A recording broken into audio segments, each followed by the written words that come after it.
السلام عليكم ورحمة الله وبركاته. ازيكم عاملين ايه؟ يا رب كده تكونوا بخير واحسن حال. النهارده ان شاء الله باذن الله هنذبح كده مع بعض الفراخ دي.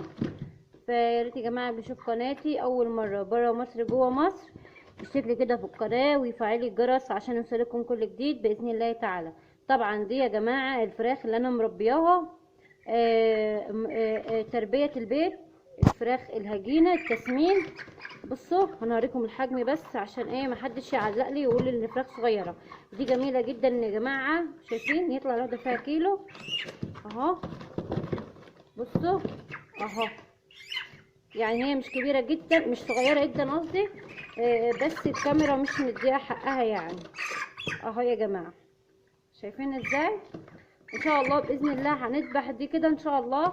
طبعا الكرتون ده انا بذبح فيه دايما، طبعا مخليه الكرتون لو عندك شقه زي كده تمام، مش عايز تطلعي فوق في السطح، فاحنا طبعا هنجيب الكرتون زي كده وهنذبح ايه، هنذبح الفراخ ايه ان شاء الله باذن الله.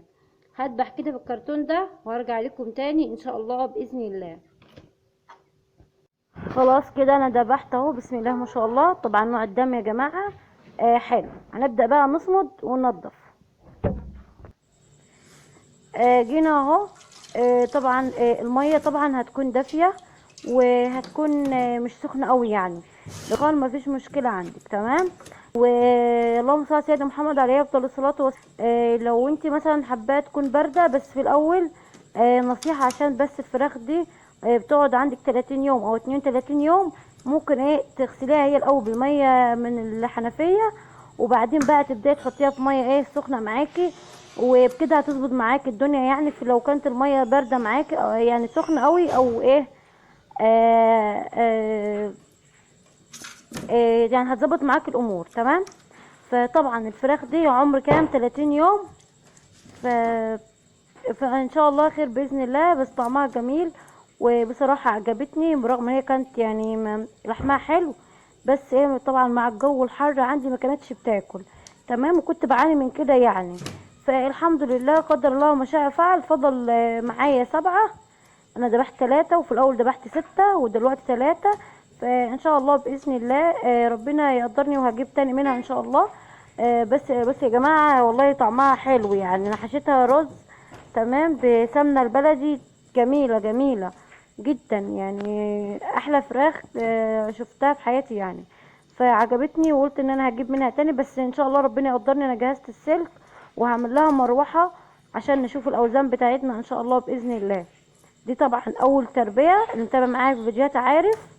واهو بسم الله ما شاء الله، جميله جميله جدا، مانجا مانجا مانجا.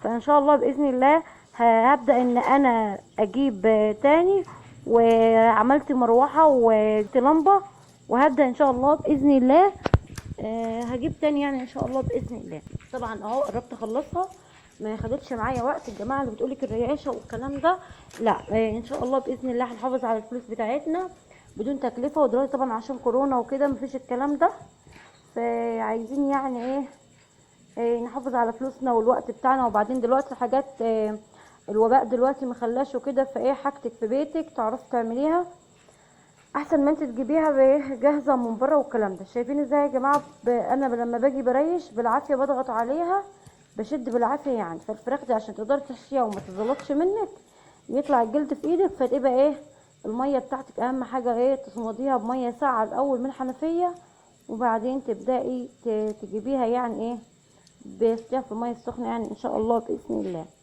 اهو بسم الله ما شاء الله، جميل جميل جميل، مانجا مانجا مانجا.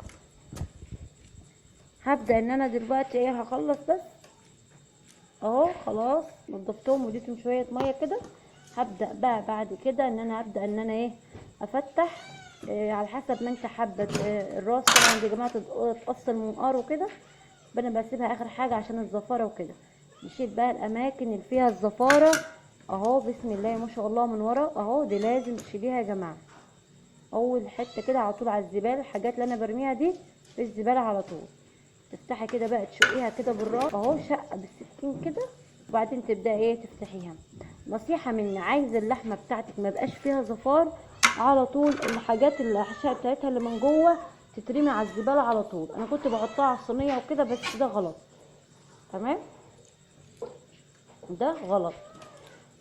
طبعا انا عشان في البدايه بتعلم وكده، وان شاء الله زيكم يعني. والله انا كنت بس ستي طبعا الله يرحمها كان دايما بتقول لي امسكي الحاجه دي وارميها في الزباله على طول، ما تحطهاش على الصينيه. تمام. شايفين وقع مني ازاي اهو. بس هشيلها دلوقتي بسرعه اهو. طبعا المفروض تتشال وتترمي على الزباله على طول اهو. نطلع بقى الكبد كده، وهوريكم دلوقتي إيه المرارة دي يا جماعة اللي هي اللي بتخلي الفراخ عندك لازم تشيليها. شايفين الكبد الصحيح يا جماعة اللي بتكون الفراخ عندك تمام وكله مش تعبانة ولا حاجة. الكبد اللون الكبد الطبيعي بيكون كده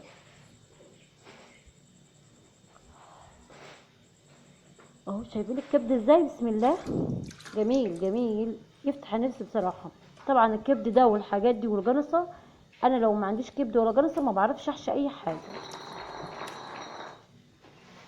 طبعا الفراخ عندي عشان انا احشي والكلام ده لازم بقى يكون عندي كبد زي كده، حتى ان انا ان انا اقدر اتحكم وكده اهو. بسم الله. طبعا هنضيفها طبعا القلب كده عشان طبعا بيكون فيه جلطات من جوه، فلازم القلب كده نجيبه لازم نفتحه كده. انا خلاص خلصتها، اديها شويه ميه وهفتح الباقي وارجع لكم تاني.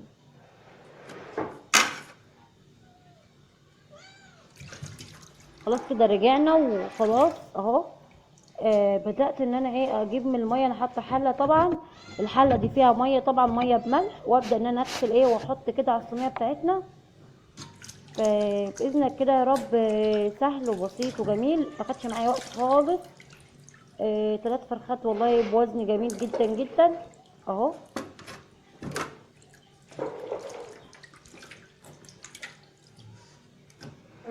خلاص كده هوريكم الكبد طبعا بعد الغسيل. هبدا بعدين بلاش يا جماعه الخل، بالله عليكم الناس اللي بتحط الخل بتضايقني. الخل ده بيبوظ اللحمه عندك، يعني بيضيع فيتامينات، بيبوظ الدنيا عندك. فانت طبعا نصيحه اخويه، حط دقيق وليمون ونسبه ملح. ده بصوا جميل جدا زي ما قلت لكم في الاول. الخل بيثبت ريحه الزفاره. تمام عشان نبقى متفقين. خلاص كده بسم الله ما شاء الله. هطلع الحاجات بتاعتها اهو. خلاص انا هوريكم دلوقتي اهو الحجم ازاي واهو الجنصه. بسم الله ما شاء الله جميله ونظيفه ونطفت معايا اهو. بعد ما تخلصي تنجيبي شويه ميه بملح ودقيق وليمون وتمام كده فل كده. وخلاص الموضوع خلص معايا وما خدش وقت معايا ولا اهو. طبعا يا ريت يا جماعه تشوفوا قناتي اول مره بره مصر جوه بس اشتركوا. السلام عليكم ورحمه الله وبركاته.